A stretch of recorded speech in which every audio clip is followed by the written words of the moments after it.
मित्रांनो, काल 16 नोव्हेंबर होती. 17 नोव्हेंबर बाळासाहेबांच्या पुण्यतिथीची पूर्वसंध्या, सायंकाळची वेळ होती.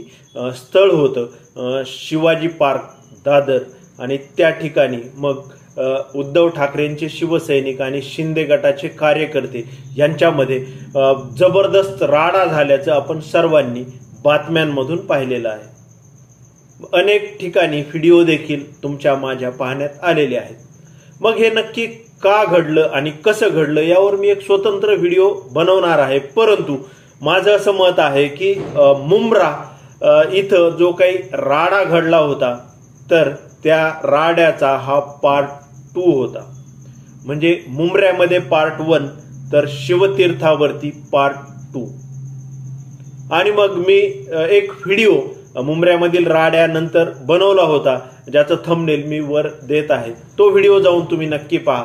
त्यामध्ये मी सांगितलं होतं की एकनाथ शिंदे हे महाराष्ट्राच्या राजकारणामध्ये चुकीचे पायंडे पाडत आहेत, ज्यामध्ये मुंब्र्यामध्ये जो राडा घडला त्यामध्ये एकनाथ शिंदेंनी 4 चुकीच्या गोष्टी केलेल्या आहेत. त्यामधील पहिली गोष्ट सांगितली होती ती म्हणजे शिवसेनेची खूप जुनी शाखा जी मुंब्र्यामध्ये अनेक दशकांपासून कार्यरत होती, ती पाडण्याचं काम एकनाथ शिंदे यांनी केलेलं आहे. दुसरं होतं ते उद्धव ठाकरेंचे जे पोस्टर मुंब्र्यामध्ये लावले होते, तर ते रात्रीच्याला फाडण्याचं काम हे एकनाथ शिंदे गटाकडून करण्यात आलेलं आहे. यामध्ये तिसरा महत्वाचा मुद्दा सांगितला होता तो म्हणजे पोलिसी बळाचा वापर करून उद्धव ठाकरे यांना अडवण्याचा प्रयत्न हा मुंब्र्यामध्ये झाल्याचं आपण सर्वांनी पाहिलं होतं.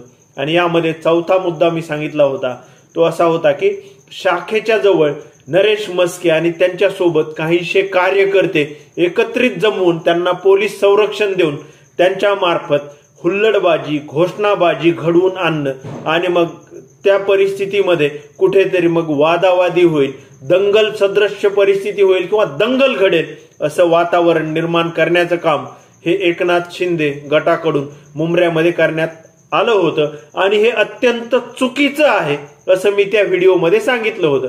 ज्यांनी व्हिडिओ जाऊन पाहिला नसेल त्यांनी व्हिडिओ तो जाऊन नक्की पहा.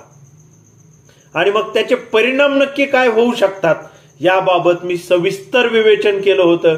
परंतु हे विवेचन करत असताना मी जे सर्व परिणाम सांगितले होते ते 2024च्या नंतर किंवा मग एकनाथ शिंदेचं मुख्यमंत्री पद गेल्यानंतर नक्की काय काय होऊ शकतं यावर भाष्य केलं होतं.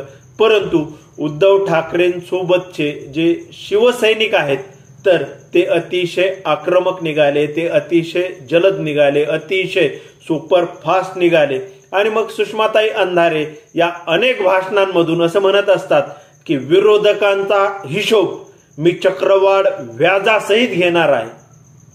आणि मग मुंब्र्यामध्ये राडा घडून अगदी काही दिवसच लोटलेले आहेत, संपलेले आहेत, अगदी आठवडा देखील संपलेला नाही. तर त्याला थोडंसं व्याज तर चढू द्यायला पाहिजे होतं, म्हणजे चक्रवाढ व्याजासहित हिशोब घेता आला असता. परंतु अगदी काही मोजक्याच दिवसांनी नरेश मस्के, दांडा फेम ती बाई आणि आणखी काही जे तिथे भाई बनून आले होते कार्यकर्ते शिंदे गटामधील, तर त्या सर्वांना चोप देण्याचं काम हे बहादर निष्ठावंत शिवसैनिकांनी केल्याचं आपण अनेक व्हिडिओमधून पाहिलेलं आहे. आणि मग मी जे सविस्तर विश्लेषण केलं होतं आणि त्यामध्ये ज्या शक्यता मांडल्या होत्या त्या व्हिडिओमध्ये, त्याचं थंबनेल पुन्हा एकदा दाखवत आहे. तो व्हिडिओ तुम्ही जाऊन नक्की पाहाच. तर ते आता घडायला सुरुवात झालेली आहे. म्हणजे मुख्यमंत्रीपद जाणं दूरच राहिलं, 2024 दूरच राहिलं, परंतु लगेचच्या लगेच हिशोब चुकता करायला उद्धव ठाकरे आणि त्यांचे शिवसैनिक हे सज्ज झाल्याचं दिसत आहे. आणि मग मित्रांनो, जेव्हा अशा प्रकारे आता धुमश्चक्री सुरू व्हायला सुरुवात झाली आहे, तेव्हा आज संजय राऊतांची एक वेगळी बाईट आली. ती म्हणाली की शिवतीर्थावर जे घडलं हे फक्त ट्रेलर आहे आणि याचा पिक्चर हा 2024च्या निवडणुका संपेपर्यंत सुरूच राहणार आहे. म्हणजे मी त्या व्हिडिओमध्ये जे मांडलं होतं ते पुन्हा पुन्हा घडणार आहे, पुन्हा पुन्हा त्याची प्रचिती येणार आहे असं एकंदरीत दिसत आहे. आणि मग हा शिवतीर्थावरील राडा नक्की का घडला आणि कसा घडला यावर मी एक स्वतंत्र व्हिडिओ बनवत आहे. परंतु माझ्या मते मुंब्र्यामध्ये जो पार्ट 1 घडला त्याचा शिवतीर्थावरती पार्ट 2 घडला असं माझं मत आहे. ज्यांनी माझा तो व्हिडिओ जाऊन पाहिला नाही त्यांनी नक्की जाऊन व्हिडिओ पहा आणि माझ्या या मताविषयी तुम्हाला नक्की काय वाटते कमेंट करून नक्की सांगा. आजच्या पुरतं एवढंच थांबतो. धन्यवाद.